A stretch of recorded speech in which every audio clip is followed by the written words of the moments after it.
سوال نمبر 4، کیا آپ نے غور کیا کہ سورہ الکوثر میں فا پس کیوں آیا؟ اس میں بڑی حکمت کیا ہے؟ سوال، سورہ الکوثر میں فصلی پس نماز پڑھیں میں فا کی کیا حکمت ہے؟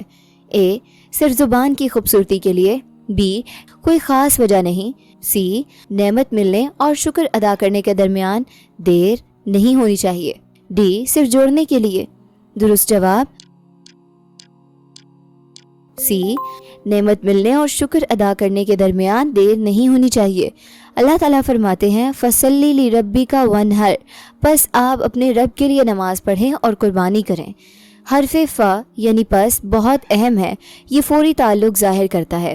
اللہ کہہ رہے ہیں ہم نے تمہیں کوثر دیا پس فوراً نماز پڑھو، یعنی نعمت ملنے اور شکر ادا کرنے کے درمیان دیر نہیں ہونی چاہیے۔ مومن کا طرز عمل یہ ہے کہ جیسے ہی کوئی کامیابی ملے وہ سجدے میں گر جائے۔ رسول اللہ صلی اللہ علیہ وسلم سے جب کثرت عبادت کا پوچھا گیا تو فرمایا کیا میں شکر گزار بندہ نہ بنوں؟ اللہ ہمیں سکھا رہے ہیں کہ شکر میں دیر نہ کریں، جیسے ہی نعمت ملے فوراً اللہ کا شکر ادا کریں۔